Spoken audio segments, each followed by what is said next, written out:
So, about 10 years ago, I discovered that there were a few fringe scientists thinking that it's probably possible to defeat aging. And actually, it took me a few days to understand that the first cause of death in the world was 10 years ago, but it's now even more death of old age. And what convinced me, it was not only scientific text, but it was also a short story called the Fable of the Dragon Tyrant. If you never read it, I advise you to read it. So art is really very important to make people aware of the possibility related to transhumanism and the possibility related to longevity. That's one of the reasons we organized a longevity film competition. You have there the URL. And all winners and non-winners are there online. You can take a look at all movies. There are very famous members of the jury. Maybe you recognize the guy with the bat. Okay, and Natasha is here and all other people. And we will now show you the winner of the competition. So the winner is Adam Ford. He's an Australian transhumanist, the founder of and chair of Science, Technology and the Future. He's member of Humanity Plus. And this competition is organized by SENSE, Strategies for Engineering Negligible Senescence, by HEALS, Healthy Life Extension Society, and by the International Longevity Alliance. So these three organizations are making this possible. And if you think that you can do something as good or even better, please begin today. And please also let people know about this competition. The deadline is September 10, 2019, of course. And you can contact us. You have there you have there our email address. Thank you.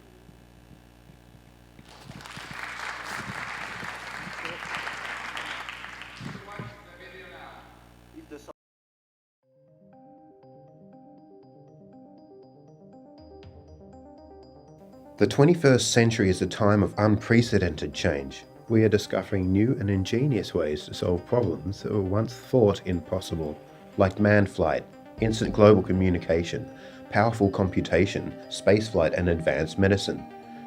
We dream of a brighter future. And let's face it, we all like to be healthy. We generally don't like being sick. We enjoy doing the things that healthy minds and bodies allow us all to do. Though invariably at some stage we become less physically and mentally capable of doing some of the things that we like to do. Our bodies become less capable of dealing with ailments and we suffer under the burden of disease, the spectre of 1,000 faces. We have a choice of mildly prolonging the good life by putting the odds in our favour through a balanced, healthy diet, regular exercise and visits to the doctor. History shows that on average life expectancy has been going up.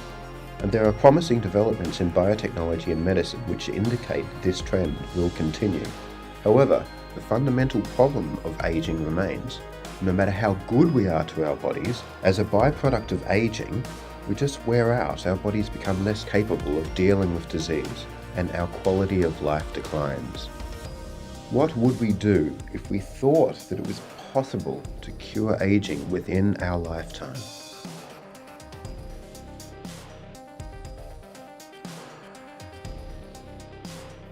We know there are some animal species that can live a lot longer than humans, like the Galapagos tortoise. Also, some creatures have remarkable regenerative capabilities like the axolotl, capable of repeatedly growing lost limbs, tails, and regenerating severe damage to other organs, even the front part of the brain. Surprisingly, there's also been a successful head transplant on axolotls. In fact, every species is capable of regeneration, from bacteria to humans. Unfortunately, unaided by appropriate treatment, humans are only capable of regenerating to a limited degree, like tissue regeneration. So we see existence proofs of regenerative capabilities in other creatures in nature. So might regenerative therapy be feasible for humans? Before we tackle the feasibility of taking on aging, let's discuss whether it's desirable. Throughout history, cultures from all over the world have stories about the desire to achieve the means to defeat aging and conquer death. The fountain of youth appears almost everywhere in writings in Greece, by Herodotus to volumes of Chinese legends, and all the way back to 2100 BC, the ancient Mesopotamian Epic of Gilgamesh, one of the oldest stories ever told, though these are all, of course, myths and legends. In recent times, we have come to know a lot more about the world and have yet to find an actual fountain of youth. People could be forgiven for thinking that the ravages of old age are inevitable and accepted as just as part of being human, as part of the learning process of growing up, as an inescapable destiny. Seeking comfort from the notion of a slow decline of well-being that ends in death, some are tempted to cope by retreating to the standpoint that it's never going to be feasible, so therefore it's okay to be irrational about whether it is desirable. As a rule of thumb, irrationality is a losing strategy. Stepping back to take an honest look at the immense amount of suffering caused by aging, it's not okay to be irrational about this. Of course, good health and longer life is desirable, like generally reducing suffering and increasing well-being is desirable. In this era of disruption and change, many people's perspectives on aging are evolving. They see promise in advances in medicine and biotechnology, and in hope look forward to the possibility of having long, healthy lives. So what is aging? It turns out that people are pretty confused about aging, so let's look at how aging and disease are related. The word disease comes from Old French, meaning a lack of ease, and when you break up the word it makes sense, dis-ease. The word age was imported from Latin into Old French and then into English. Its meaning is close to era, relating to the time somebody has existed. Throughout history, aging has been related to all sorts of ideas, mystical religious ideas. Aging is a source of meaning, a social identity, a personal quality or virtue, a foregone conclusion, or even a natural phenomenon which shouldn't be tampered with. This is strange. Aging is sometimes framed as natural and therefore sacred. There are some gaping holes in this reasoning process. The appeal to nature is an informal logical fallacy. The content of the argument fails to support its proposed conclusion. Not only is it difficult to define what natural actually means, and where the boundary is between natural and not natural, but obviously that which is found in nature is not always good. Would one feel comfortable with endorsing infanticide, mass killings, rape, cannibalism, parasitism, just because we find examples of them in nature? Despite biogerontologists' best efforts, people seem to be under the trance of harboring two paradoxical positions when selectively appealing to nature when aging is brought up, but not when we are talking about natural diseases as byproducts of aging, which should be combated or eradicated. An honest observation of the suffering caused by the diseases of old age invokes unease. Is it ethically acceptable to not do anything about it? Well, the good news is people are doing something about it, though given the scale of the problem, it seems there is a huge underinvestment in funding translational research to treat or prevent aging. So what is meant by aging is contextual. In the context of the health of the organism, or in a biological context or a medical context, the most appropriate definitions are precise and specific. How aging has been categorized and defined has influenced the way we think about it. On the one hand, we have our chronological age, which refers to the amount of time we've been alive, and on the other hand, we have our biological age, which refers to the condition of our bodies. Like cars, bodies eventually wear out, and without maintenance they degrade, fall apart and stop functioning.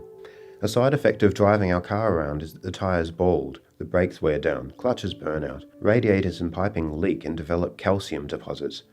If we keep our cars well serviced, giving it regular oil changes, mechanical cleanups and general checkups, our cars are expected to last a lot longer. And if done meticulously, then our cars can last indefinitely, well past the original intended lifespan. In a conceptually similar way, but in a very complex fashion, our bodies wear out, metabolize, malfunction, and eventually just stop working. Should we classify aging as a disease? If aging isn't considered a disease, it's easy to consider it as normal and not as a target for treatment. The harsh reality is that chronological aging and the diseases of biological aging are highly correlated. Biological aging will at some stage cause suffering, and a lot of it. Fortunately, there's been progress around categorizing aging as a disease. If you can classify aging as a disease, then you can treat it. The World Health Organization added a new extension code for aging-related diseases, defined as those caused by pathological processes which persistently lead to the loss of the organism's adaptation and progress in older ages. This will certainly help to overcome regulatory obstacles to achieving rejuvenation medicine. Why? Well, in the Lancet in Diabetes Endocrinology, there's an editorial published entitled Opening the Door to Treating Aging as a Disease. As ICD codes are prerequisite for the registration of all new drugs and therapies, the recognition of aging as a pathological process, together with the replacement of the ICD codes for senility with old age, represents undeniable progress towards overcoming regulatory obstacles that have thus far hampered the development of therapeutic interventions and preventative strategies targeting aging and age-related diseases. It is obvious for the most part that we love life so much that we systematically try to avoid injury and death. People have been asking the question, why do we get sick and die? With science, we've been able to pull back the curtains and peer in at what's really going on. We haven't seen any grim reapers or wretched spirits. We have found cause and effect, that our bodies are governed by the same physical laws than the rest of the universe. Aging is a technical problem, and every technical problem has a technical solution. And we've found technical solutions to many diseases over time. And we have a pretty good history of finding technical solutions to debilitating diseases in the past. The byproducts of solving disease is that we get to live happier, healthier, and longer, though not indefinitely. Since the object is to achieve quality of life, it's important to highlight the difference between health span and lifespan. Solving some form of cancer or immunizing ourselves against the next strain of pernicious Ebola will only be temporary victories. There will always be more diseases around the corner. So it seems we need to focus on something more fundamental. Interestingly, there's been many recent studies of the effects of therapies on the health span and longevity of mice. A senolytics approach has been shown to reduce age-related dysfunction and extend remaining lifespan by 36% following being administered on old, aged mice. The Ocean Biotechnologies lifespan study is an interesting example, testing how p53 and p16 proteins and genes affect age-related dysfunction, as they are noteworthy markers for cancer in senescent cells. The lifespan study is over 6 months old now, using cohorts in which gene therapy is deployed against either p16, p53, or both p16 and p53, and there's a control group which are injected with placebo. The mice, which usually live only to 3 years old, were 2 years, that is 104 weeks, old at the start of the experiment. The p16 and p53 mice seem to be doing very well indeed, in comparison to their peers. Even though the trial is nowhere yet near finished, the results so far are quite impressive. A concern that people have about living longer lives is that if one were living, say, to 150 years, for most of the latter part of one's life, that would be unbearable, living in an old, sick body. But this is unlikely to be the case, as the reason one could reach such an age is the same reason one would be living in a healthy body until that age. In any case, if you decide that at some stage before reaching 150 years that you don't like life anymore, you can opt for physician-assisted dying or step in front of a truck. But the point is, with working rejuvenation treatments, chronologically older people need not be living in older, sick bodies, but instead living worthwhile, active, healthy lives. This is important not only from individual perspectives, but also on population levels. Let's take a look at some statistics.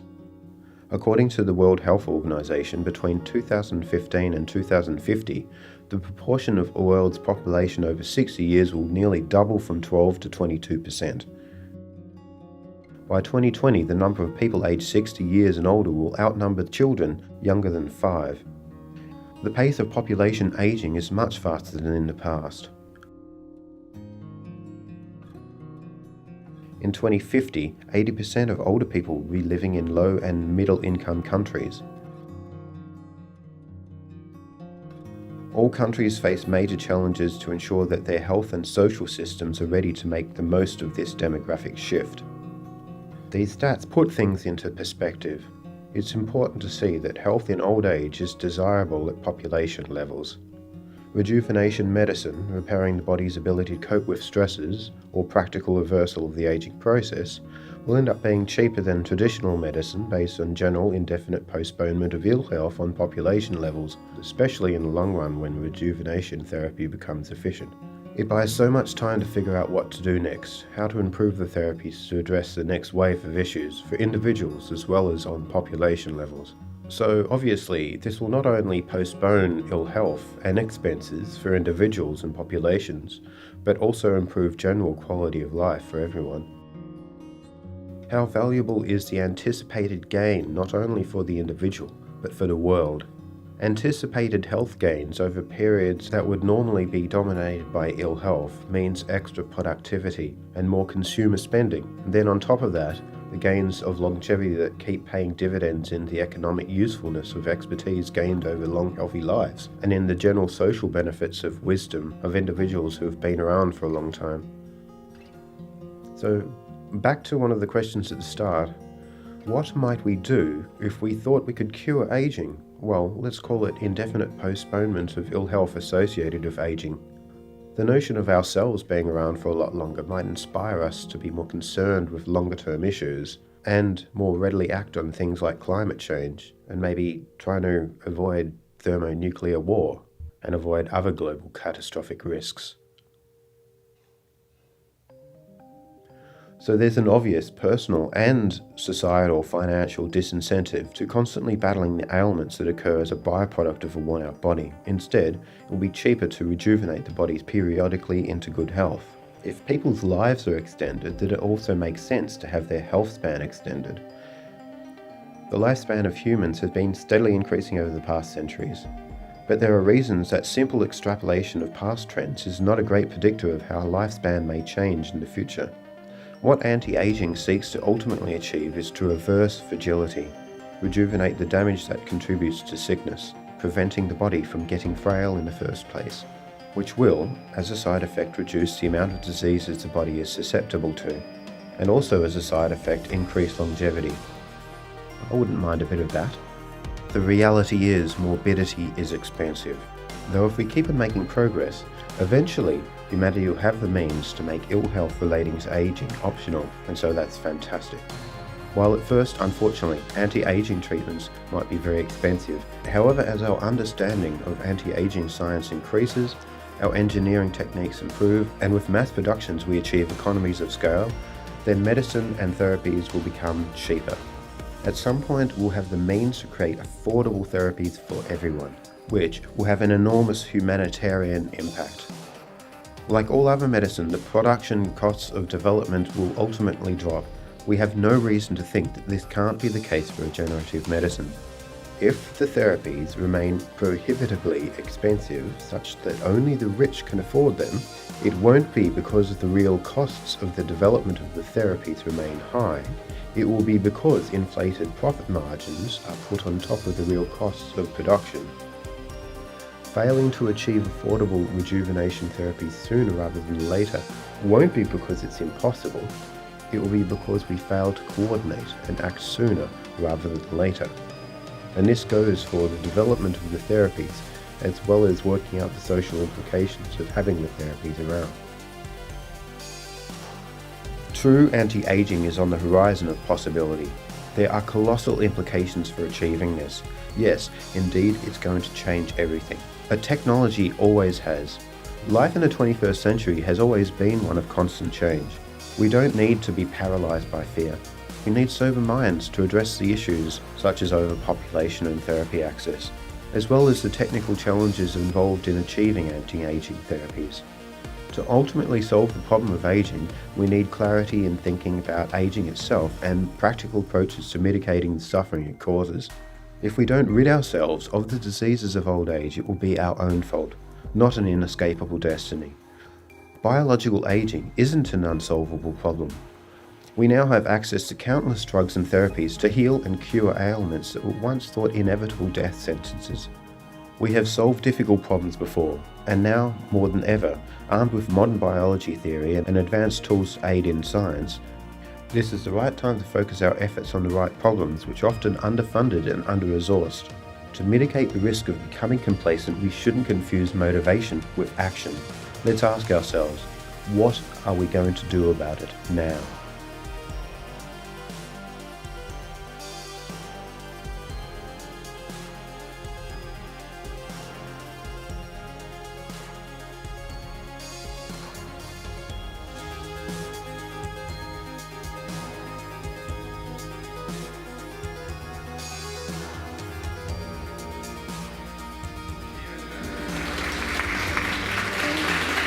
Even with some technical issues, but I guess the internet connection wasn't perfect.